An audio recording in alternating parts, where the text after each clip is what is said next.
ऐसा कर्म किया जो इस जीवात्मा को करोड़ों करोड़ों वर्ष तक नरकों और 84 में ऐसी जगह धकेल दिया जाओगे, तुमको कोई छुड़ाने वाला नहीं आएगा। आज आपके शरीर में बुखार आ जाती है, डॉक्टर के पास जाते, डॉक्टर साहब से कहते जल्दी करो।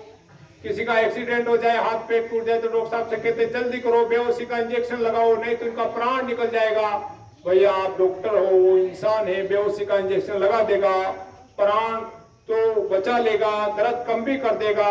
लेकिन प्रेमियों, ये मनुष्य शरीर तुम्हारा अजर और अमर का पट्टा नहीं है। इस शरीर को राम जैसे भगवान, कृष्ण जैसे भगवान, देवी देवता, राजा महाराजा सबको छोड़ना पड़ा, गरीब अमीर सेठ साहूकार को, तो ये शरीर तो आप हमको एक दिन छोड़ना पड़ेगा। और जिस दिन ये शरीर को छोड़ दिया, कर्मों के अनुसार इसी जीवात्मा को इन पशु और पक्षी में बंद कर दिया जाएगा, तो वहां कौन सा डॉक्टर आकर आपका इलाज करेगा? अरे कुत्ते के सिर में कीड़ा पड़ जाता है, उसको फड़फड़ा कर मरना पड़ता है, लेकिन किसी डॉक्टर साहब के पास जाकर कहता है डॉक्टर साहब मेरे सिर में कीड़ा पड़ गया, मलहम पट्टी लगा दो, बेहोशी का इंजेक्शन लगा दो। उसको गली मोहल्ले में फटफड़ा करके प्राण त्यागना पड़ता है, लेकिन किसी डॉक्टर को मदद नहीं ले सकता। तो कितनी योनियां होती प्रेमियों, तुम्हारी जीवात्मा को वहां धकेल दिया जाएगा, तो कौन तुमको बचाने के लिए आएगा? इसलिए गुरु महाराज ने कहा ये पशु और पक्षी अपने कर्मों की सजा भोग रहे, अपना दाना चारा पानी खाकर जीवन यापन कर रहे। ऐसे पशु और पक्षी पर क्रोध मत बतलाओ, बेजुबान जानवरों की हत्या मत करो। नहीं तो प्रेमियों देखो, बेजुबान जानवर तो जिनके पास जुबान और पैसा ही तो नहीं है। आज आपके पास जुबान और पैसा है तो डॉक्टर साहब के पास, वकील साहब के पास जाते हो, आपके बच्चे का कोई कत्ल कर दे, उनको जाकर जुबान से पैसे से चेक चेक लगाकर उसको फांसी के फंदे तक लटकाने की कोशिश करते हो। तो इनके पास तो जुबान और पैसा नहीं है, तो ये किसको जाकर, आज बकरी के पास भी जुबान होती तो वो भी तो जाके कह सकती है वकील साहब उन्होंने मेरे बेटे का हलाल किया है। लेकिन आप सोचते उनकी कोई सुनने वाला नहीं है। जिनको आप नहीं देख रहे हो, दिन रात वो परमात्मा देख रहे हो, लेकिन आपको आजाद करके भेजा है, कर्म करना तुम्हारे हाथ में, फल देना, लेकिन ये निकल जाएगा। इसलिए पशु पक्षी को, बेजुबान जानवरों की हत्या कर देते हैं, उनकी जीवात्मा प्रेमियों प्रेत आत्मा में चली जाती है। चाहे इंसान हो चाहे पशु पक्षी हो, जिनकी उम्र पूरी नहीं होती है, उनको बीच में शरीर छोड़ दिया जाता है, काट दिया जाता है, मार दिया जाता है, तो उनकी जीवात्मा कहाँ चली जाती है? प्रेत आत्मा। प्रेत किसको कहते हैं? भूत और प्रेत। उनका पेट हाथी जैसा होता है, मुख सुई की नोक के बराबर होता है, और इतनी कष्टदायी क्योनियत है, सबसे ज्यादा कष्ट प्रेत आत्मा में होती है। एक एक प्रेत को मारने पर लाखों लाखों मील तक चिल्लाने की आवाज जाती है। प्रेमियों, एक घर में एक प्रेत घुस जाए, पूरा घर को तितर बितर कर देता, परेशान कर देता है, तो उनकी आत्मा तो प्रेत आत्मा में चली जाती है। जो उनका शरीर जो मुर्दा होता है, जो शमशान घाट में जलाने वाली चीज, वैसे शरीर को लाकर भगवान के बनाए मंदिर में जब डाल दिया जाता है, तो क्या बन जाता है? कब्रिस्तान, शमशान घाट। आज जो इंसान के बनाए मंदिर मस्जिद में कोई मुर्दा मांस या शराब डालते, तो गांव का लोग इकट्ठा उनका कत्ल कर देते कि भगवान के बनाए मंदिर में दुष्कर्म किया। तो परमात्मा कहते हैं इंसान के बनाए मंदिर की इंसान इतनी कदर करता है, जिन्होंने स्वयं मैंने जो मनुष्य शरीर भगवान का मंदिर जो परमात्मा को प्राप्त करने का धाम जो बनाया, इसमें अगर गंदी चीज डालोगे तो क्या वो सजा नहीं देगा? इसलिए गुरु महाराज ने कहा ऐसी कोई गंदी चीज मत डालो जिसे कब्रिस्तान शमशान घाट बन जाए। इस शरीर में ऐसा कोई भी नशा मत करो जिससे तुम्हारी बुद्धि पागल हो जाए। प्रेमियों, बुद्धि केवल इंसान ने, परमात्मा ने इंसान को ही दिया, जानवरों में बुद्धि नहीं होती। गाय का बछड़ा जब बड़ा हो जाता है तो उनको ये पता नहीं रहता है मेरी माँ है, मेरी बहन है या मेरी पत्नी है, लेकिन इंसान को ये पता रहता है मेरी माँ है, मेरी बहन है, मेरी पत्नी है। ऐसे प्रेमियों, लेकिन जब इस बुद्धि को खराब करने वाली नशे की चीज डालते हैं, शराब गोलियां, जब शराब पीते हैं तो शराब से क्या बुद्धि खराब हो जाती है, और जब बुद्धि खराब होती है तो क्या होता है? माँ बहनों की आंखों से पहचान खत्म हो जाती है, और जब माँ बहनों की पहचान खत्म होती है तो क्या होता? त्रेता जैसा युद्ध होता है, महाभारत होती है, विनाश होता है। इसलिए प्रेमियों, शराब इंसान के पीने के लिए नहीं बनाई, शराब राक्षसों का विनाश करने के लिए बनाई। आप गीता भागवत रामायण आप घोट कर 24 घंटे में घोट कर पीने की कोशिश करते हैं, लेकिन ये गीता भागवत रामायण पूरी कौन समझा सकता है? जो लिखने वाले महात्मा दिव्य दृष्टि, इतना बराबर का महात्मा नहीं मिलेगा, तब तक आपको गीता भागवत रामायण से समझ में नहीं आ सकती। प्रेमियों, जो लोग पढ़ते हैं वो पढ़ सकते लेकिन अर्थ नहीं जानते। जैसे बच्चा 12वीं पढ़ने के लिए चला गया, अब वो किताब हिंदी अंग्रेजी पढ़ना शुरू कर दिया, लेकिन वो पढ़ सकता है लेकिन उनका अर्थ नहीं जानता। अगर अर्थ जानता तो मास्टर के पास जाने की क्या जरूरत पड़ती, घर में बैठकर पढ़ लेता। लेकिन मास्टर उनका अर्थ बताते हैं, तब जाके वो कंपटीशन में एग्जाम दे पाता है। ऐसे प्रेमियों, जब तक पूरे संत दिव्य दृष्टि खोलकर महात्मा नहीं मिलेंगे तब तक गीता भागवत रामायण नहीं पढ़ सकते। आज घर घर में जो गीता भागवत रामायण हो रही है, हम किसी की निंदा अपमान नहीं करते। हमारे गुरु महाराज ने कहा, निंदा अपमान करने से बुरा कर्म आते हैं, लेकिन सच बात कहने में कड़वी लग जाती है प्रेमियों। जैसे बुखार आ गए, डॉक्टर के पास गए और वो बुखार को देखकर डॉक्टर कड़ी दवा देगा, ठंडा मीठा का परहेज बताएगा। अगर मान लो कड़ी दवा अच्छी नहीं लगती है, मन को खाने के लिए ठंडा मीठा बुखार में अच्छा लगता है, लेकिन कड़ी दवा नहीं खाओगे, ठंडा मीठा खाओगे तो बुखार बढ़ती चली जाएगी। ऐसे प्रेमियों, सत्य बात कहने में कड़वी लग जाती है, लेकिन महात्मा आपकी हित की, आपके भले की बात बताते हैं, निंदा अपमान किसी के नहीं कराते। इस गीता भागवत रामायण में महात्मा महापुरुषों ने सब कुछ अच्छा लिखा है, लेकिन पढ़ने वाले आज किस किस्म के हो गए, अंधा गुरु बेरा चेला, हो नरक में ठेलम ठेला।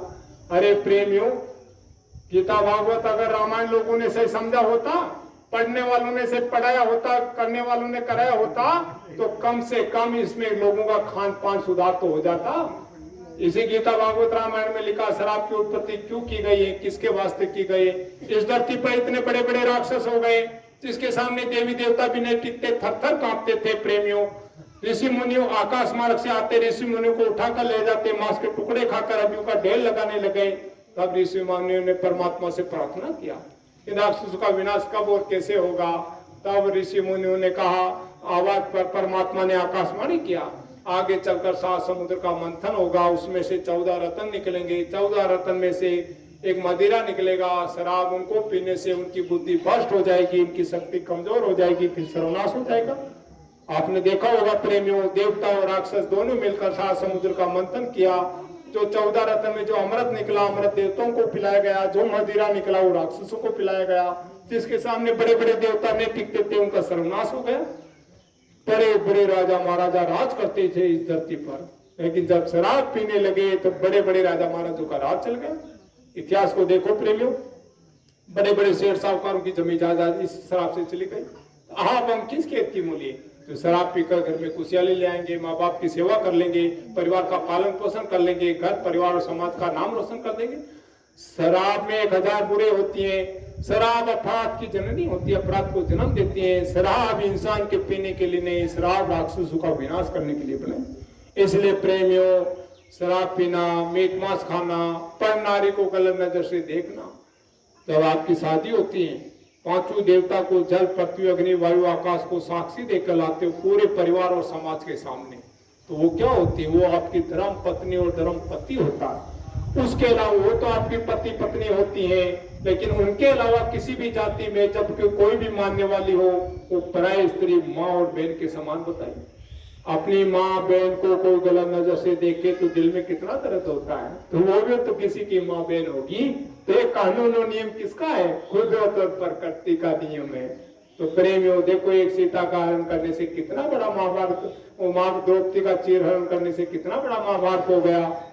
तो गुरु महाराज मोटे मोटे 4 फ्रेज बताते हैं, आने वाले खराब समय में कुदरत और प्रकृति और भगवान और प्रकृति के प्रकोप से लोगों को, रिश्तेदार, परिवार, सगे संबंधी, इष्ट मित्रों को बचाना है, तो हाथ जोड़कर, पैर छूकर उनसे प्रार्थना कर लो, शराब पीना लोगों को छुड़ा दो, मीट मांस खाना छुड़ा दो, पर नारी को गलत न देखना छुड़ा दो, और मेहनत और ईमानदारी से काम करो।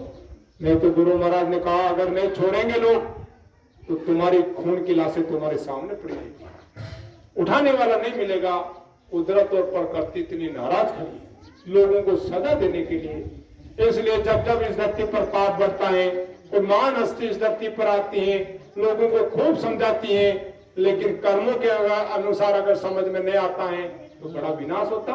राम भगवान इस धरती पर आए, जंगल गए, लोगों ने खूब समझाया। जब अयोध्या से जा रहे थे तो अयोध्या वासियों को इशारा किया कि मैं धर्म की स्थापना के लिए जा रहा हूं, मेरे मिशन में कोई जरा सा सहयोग करेगा तो उनका अजर और अमर नाम हो जाएगा। बड़े बड़े ज्योतिषी, ज्ञानी, विज्ञानी अयोध्या में रहते थे, लेकिन उनके इशारे को कोई समझ नहीं पाया। लेकिन जब समय नजदीक आया तो उन्होंने किसको इकट्ठा किया? छोटे छोटे लोगों को। जब इस धरती पर मान हस्ती इस धरती पर आती हैं, शक्ति सारी उनकी काम करती है, लेकिन सारे छोटे लोगों को दिला के चले जाते हैं। तो बंदर और बालों को इकट्ठा करके क्या कहा? हो बंदर और बालों मेरी मदद करो, मेरी भार्या का हरण राक्षस निकल लिया। तो बंदर और बालों ने क्या कहा? हम जाति के बंदर, हमारा मुंह देखने से लोगों को रोटी नहीं मिलती है, हम ऐसे उछल कूद करते तुम्हारी धोती लोटी लंगोटी उठा करने ले गए, लेकिन तुम्हारे साथ में राक्षस ने न्याय किया, आपकी भार्या को उठा के ले गया, तो हमारी जान देने के लिए तैयार है। तब राम भगवान ने क्या कहा? आपको जान देने की जरूरत नहीं, मेरे लिए जो इतना हिम्मत और हौसला बताया उनसे मैं काम ले लूंगा। तो राम बंदरों बालों को नीचे बिठाया, राम भगवान स्वयं नीचे बैठे, दोनों आंखों को बंद करके दिव्य दृष्टि से अपना गुरु का ध्यान लगाया और गुरु से प्रार्थना किया, जो 12 प्रकार की कला, 9 प्रकार के गुण, जो दया और शक्ति जो मुझको दिया, वो दया शक्ति और गुण मुझको दो, कला मुझको दो, ताकि बंदरों और भालू में भरो और राक्षसों का विनाश करो।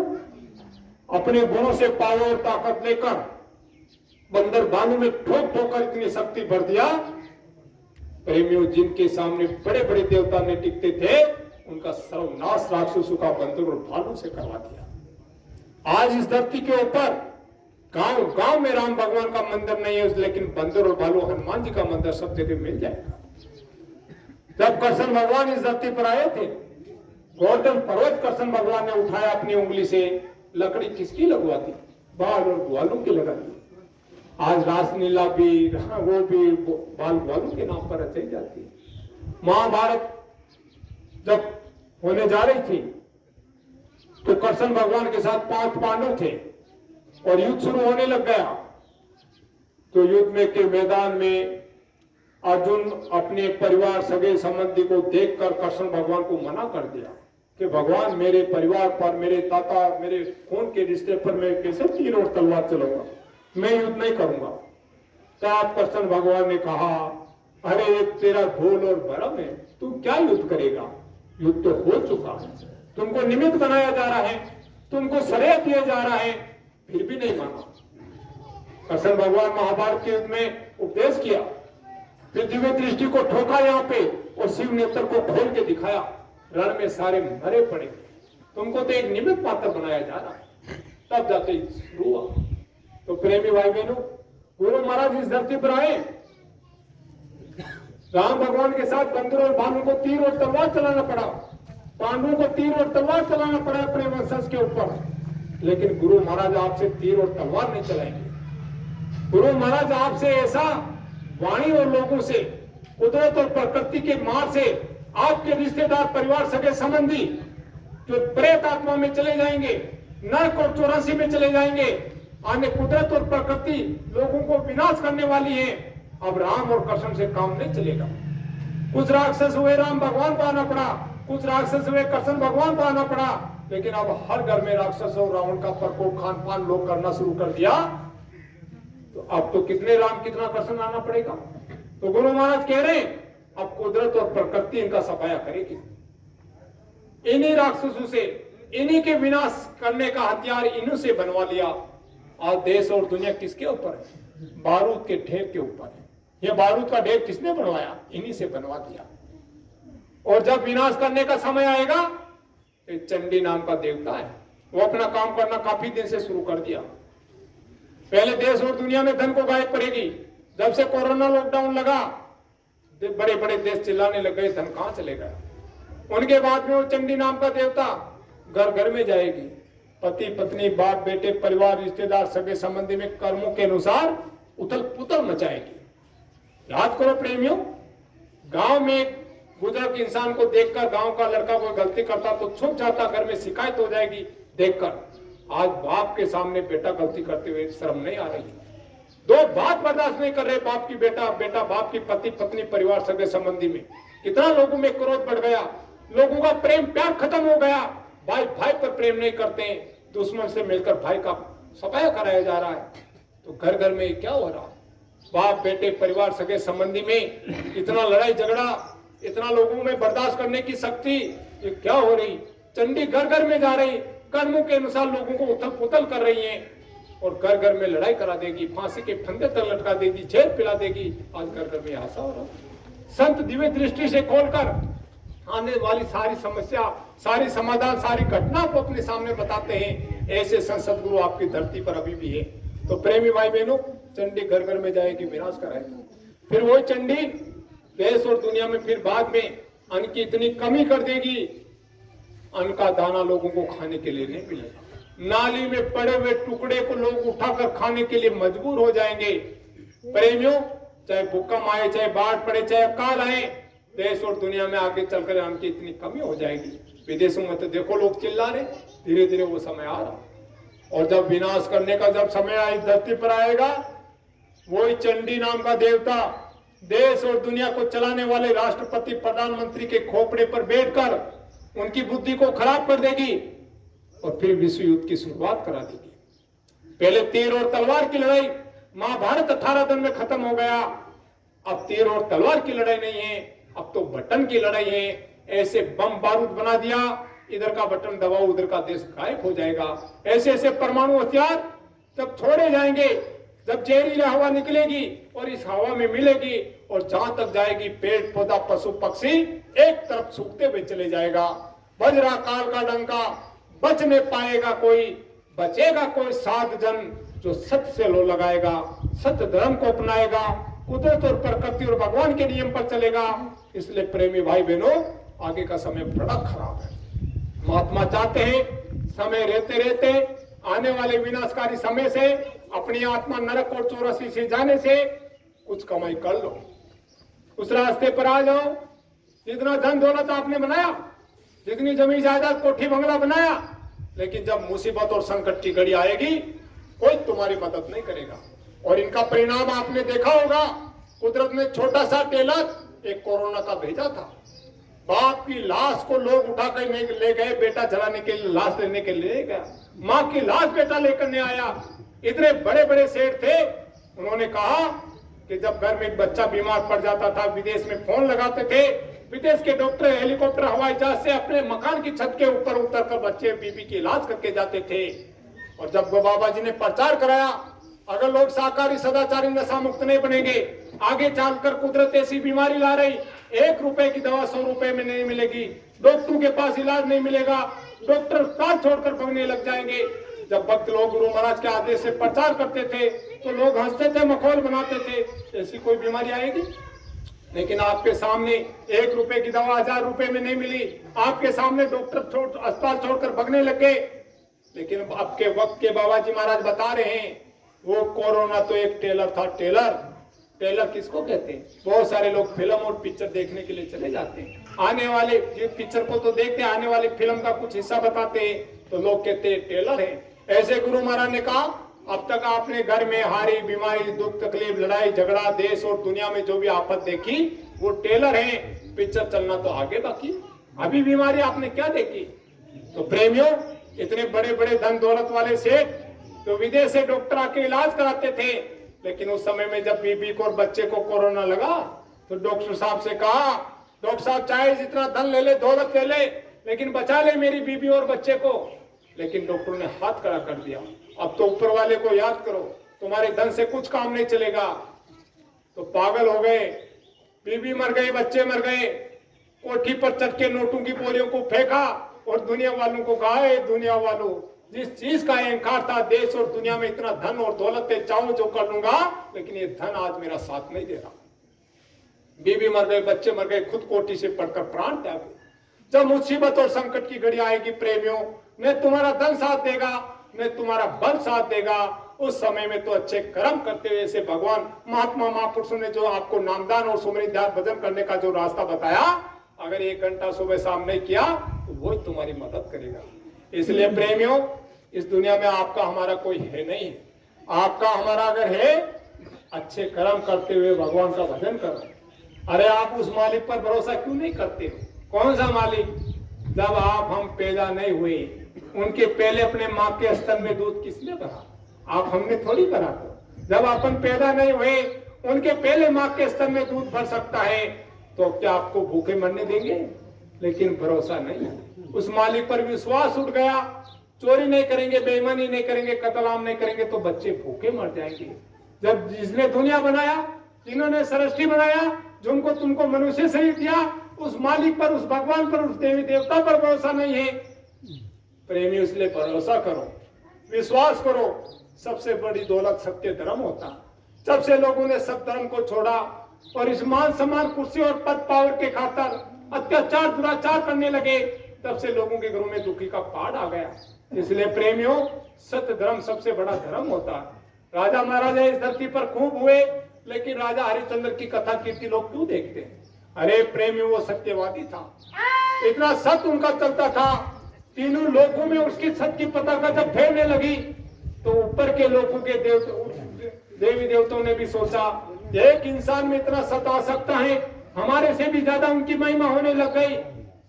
अब उनके सत्य को डिगाने के लिए सपने में आकर राजपाट दान में मांग लिया, और सपने में दे दिया राजा हरिश्चंद्र जी ने। सुबह मुन्नी ऋषि के रूप में आकर कहा, राजा जी आपने रात को सब धर्म हमको ये राजपाट दान में दिया, तो ये तो हमारा है। तो उन्होंने तनिक सोच नहीं किया, राजपाट को छोड़कर बीबी बच्चे को लेकर घर से निकले। लेकिन उस समय में दान देते तो दीक्षिणा देनी पड़ती थी, तो कहा इतना बड़ा दान दीक्षिणा था। अब राजा हरिश्चंद्र ने दान देने के लिए बचा कुछ नहीं, तो एक समय की मोहलत मानी और वो दान की मजदूरी करके करके लाके जमीन में गाड़ देते थे। फिर भी उनके सबको डिगाने के लिए वो देखते जो मजदूरी करके लाते उनको धन को कहाँ छुपाया जाता है। तो उनको भी देखकर 25-30 दिन के बीच के अंदर जब इकट्ठा हुआ, उनको सारी रात को जाके चुरा लिया। कहा कि जब समय नजदीक आएगा तो सत्य गिरेगा ही गिरेगा। तो प्रेमियों, राजा हरिश्चंद्र ने अपना सत्य नहीं गिराया, नगर में चले गए। नगर में जाकर कहे, नगर वासियों आज मेरे धन दौलत की जरूरत है, धन की जरूरत है, मुझे आज जमीन खरीद लो, मुझे धन अभी का भी चाहिए। तो गांव के हरिजन भाई आया था शमशान घाट में चौकीदार रखने के लिए, आज जीवन के लिए उनको खरीद कर ले गया, लेकिन दीक्षिणा में फिर भी कम पड़ गया। फिर अपनी बीबी को बेचा, तब जाके उनकी दीक्षिणा समय से था।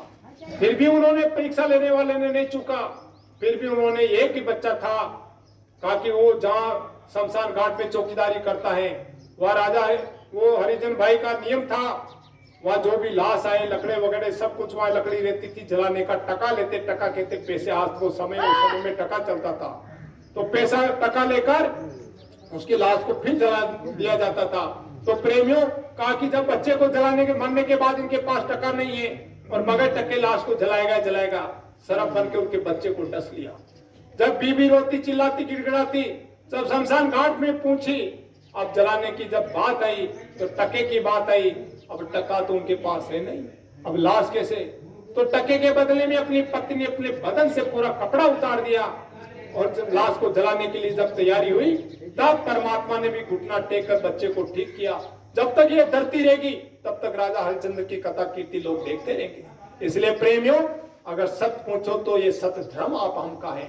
ये दुनिया की कोठी बंगला, ये गाड़ी घोड़ा, ये बैंक बैलेंस, ये आपका धन नहीं है। जब शरीर तुम्हारा नहीं हो सकता है तो दुनिया की धन दौलत तुम्हारी कहां से हो सकती है? इसलिए यकीन करो, विश्वास करो, असली दौलत को पाने के लिए, आने वाले खराब समय से बचने के लिए वक्त के संत गुरु बाबा उमाकांत जी महाराज उज्जैन वाले आपकी धरती राजस्थान के अंदर, जयपुर के अंदर 1, 2, 3 तारीख को बड़ी गुरु पूर्णिमा का कार्यक्रम होने जा रहा है। जो अपने रिश्तेदार, परिवार, सगे संबंधी, इष्ट मित्र जो गलत खाते, गलत पीते, अनजान के अंदर, गुरु महाराज किसी को बुरा नहीं बताते। गुरु महाराज ने कहा बच्चा अज्ञानता में गलती होती है, छोटा बच्चा होता है, उनको अज्ञान में सरफ जा रहा तो उसको पकड़ लेता, उनको क्या पता है काट जाएगा, मर जाएंगे। छोटा बच्चा चूल्हे के पास में छोड़ दो तो आपको भी पकड़ लेगा। ऐसे गुरु महाराज ने कहा प्रेमियों, आपके बच्चे, आपके परिवार, रिश्तेदार, इष्ट मित्र जो भी है, गलत सोबत में लग गए, गलत खान पान की नशा की लत डला दिया, जो कहीं छूट नहीं रहा, खुद भी दुखी, उनकी माता पिता भी, पत्नी भी, बच्चे, परिवार सब दुखी हैं और नरक में जाने की जो तैयारी कर रहे हैं।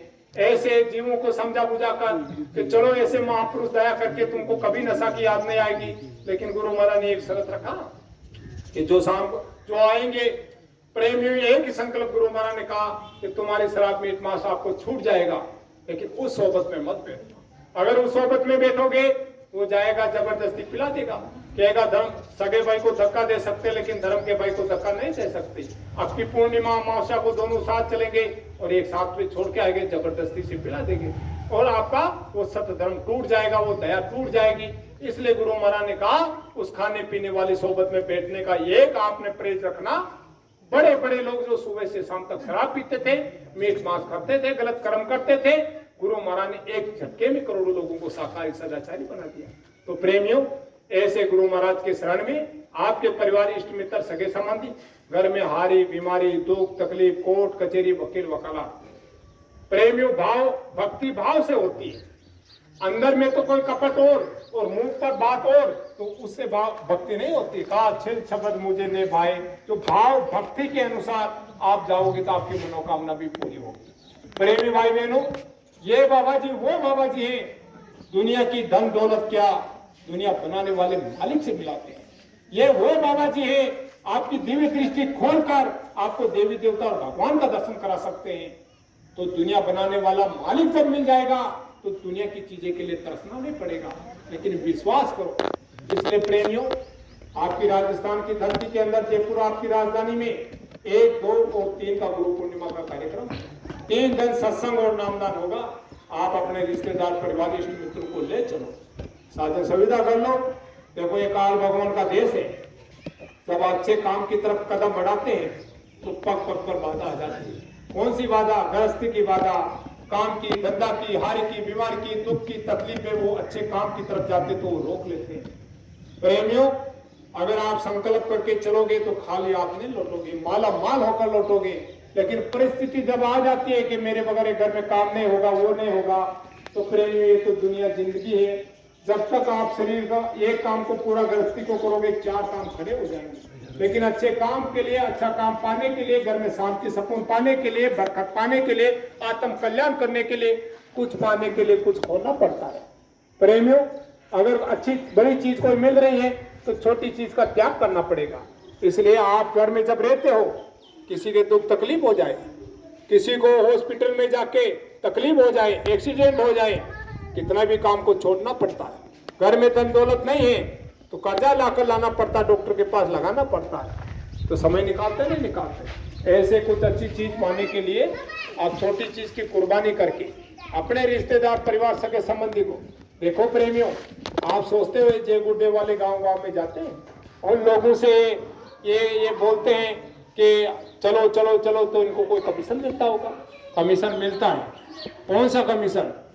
दुनिया का धन दौलत पैसा नहीं, वो कमीशन जो सती सावित्री ने अपने मरे हुए पति को जीवित करा लिया, माता उषा ने ब्रह्मा विष्णु महादेव को 6-6 महीने का बालक बना दिया, वो परमात्मा की शक्ति और पावर और ताकत और सत्य धर्म मिलता है तो दुनिया की दौलत अवश्य मिल जाती है। इसलिए प्रेमियों, आज का इंसान पशु और पक्षी को दाना चारा पानी डालकर पुण्य कमाने की कोशिश करता है। जो इंसान शराब, मीट, मांस, पशु पक्षी की हत्या, बीवी, परिवार, बच्चे सब दुखी है, अगर ऐसे जीवों को समझाकर आप संतों की शरण में ले जाओगे, दया करके वो छुड़ाएंगे। जो नरक में जीव जा रहा है उनकी आत्मा का कल्याण होगा, पति पत्नी बेटे बच्चे सब खुश हो जाएंगे, तो कितना आशीर्वाद आपके फल के खाते में आएगा। ऐसे जीवों को संतों की शरण में पहुंचाना, ए धर्म से धर्म के मार्ग पर लाने, बहुत बड़ा पुण्य मिलता है। और सच्चे संत की शरण में तो महाभारत में भी लिखा है, सच्चे संत की शरण में कोई माया और अभिमान और अहंकार को तक कर चलता, कहा ने संत चरण में चालिए तज माया अभिमान, जो जो पांव धरे कोटि यज्ञ समान। तो सच्चे संतों की शरण में चलते इतना फल मिलता है। इसलिए प्रेमी भाई बहनों, आप ले चलो, साधन सुविधा कर लो। वैसे प्रेमी लोग कर लेते, गाँव में बसे कर लेते हैं, वहाँ भोजन भंडारा तो प्रेमी सेवा करते रहते हैं, तो थोड़ा सा समय निकाल कर आपको चलने की जरूरत है। नहीं तो प्रेमियों, आगे का समय अच्छा नहीं, कब ये कुटिया धोखा दे जाए किसी का भरोसा नहीं है। कपड़े की तो मियाद है, ये चलेगा, लेकिन इस काया की कोई मियाद नहीं, कब खाली कर दे। इसलिए प्रेमियों, गुरु महाराज कह रहे आगे कुदरत नाराज खड़ी है, प्रकृति नाराज खड़ी है। ये तो महात्मा महापुरुष मनाए हुए, इनको